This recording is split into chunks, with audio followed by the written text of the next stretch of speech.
बिटिया अपने माई के याद करत बा जौन माई जन्मौले बा। जितना लोग बैठल बानी सब एक माई के तन से पैदा भइल बा। दुख कब होला जब वो मतारी बाप के वृद्धाश्रम में देखल जाला तब दुख होला।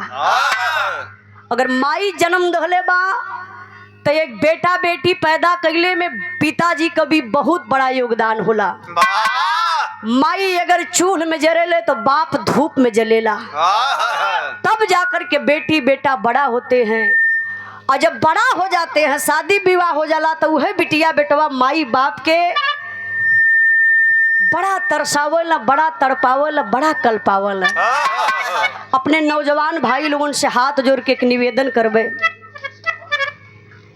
कि दुनिया में कोनो तीर्थ धाम मत करिया लोग चली, कोनो मंदिर मत जइहा, कोनो मस्जिद मत जइहा।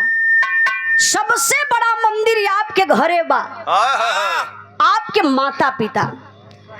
अगर माई बाप जन्म ना देले होता तो हम यहाँ ना रहित, नहीं आप लोग यहाँ रहता। इसलिए हम बताइला कि दुनिया का सबसे बड़ा देवी देवता अपने ही माता पिता होते, उनको आप पूजिए। आज माई बाप के आप कदर कर बतावल गई बाबू। दुनिया में अगर आप माई बाबू के अपने खुश रखले हुआ, ये उजाला ना कहती कि अगरबत्ती जलाए के माई बाबू को साथ सवेरे सेवा करिया। माई बाबू के अगर प्रसन्न रखले हुआ, 2 रोटी टाइम से माई बाबू के दे देत हुआ और वो प्रेम से, तो आवे वाला दिन में बाबू आपके आगे बढ़े से कोई रोक ना सकेला। ये बहुत बड़ा मंदिर बा।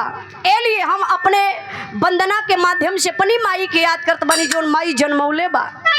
आप लोग यही वंदना के माध्यम से अपनी अपनी माई के याद कर लिहल जा, भक्ति पूरा हो जाई। अब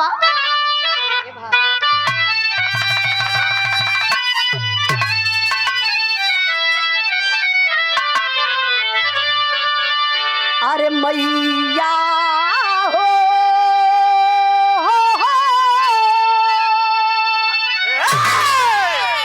अरे मैया हो, रखिया चरनिया के छाव में,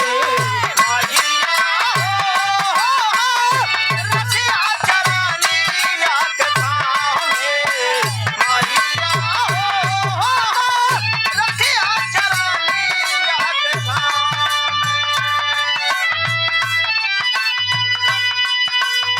सिरवा झुकवले बानी, सिरवा झुकवले बानी, ए हो देवी माई तोहर पाँव में। अरे मैया हो, रखिया चरनिया के छाव में, रखिया चरनिया के छाव में।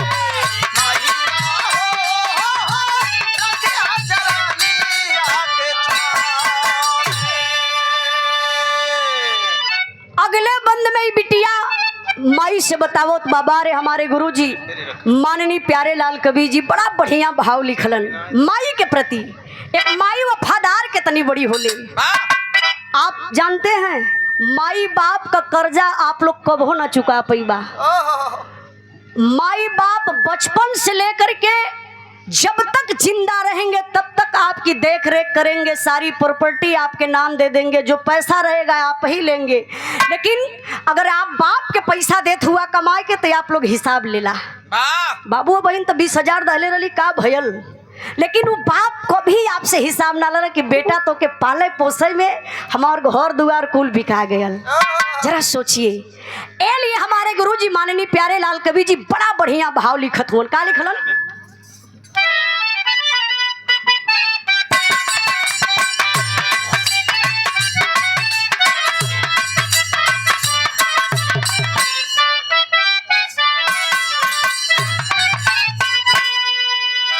ये कमाई जन्म देके सब कुछ बतावाली, माई तो के माई कहे मैया सिखावाले, माई तो के माई कहे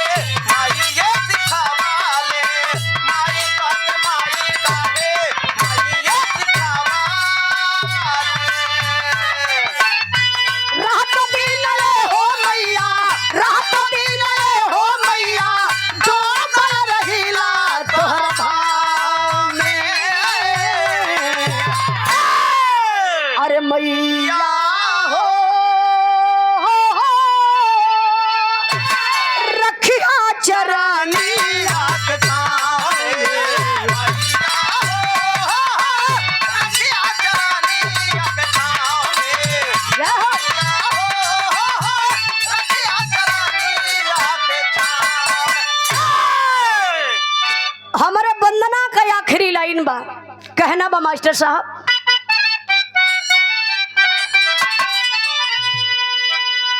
प्यारे लाल गुरु मिले गैली खवैया, तोहरे कृपा से पवनी पति हम गवैया, तोहरे कृपा से पवले पति हम गवैया, तोहरे कृपा से पवले पति हम गवैया।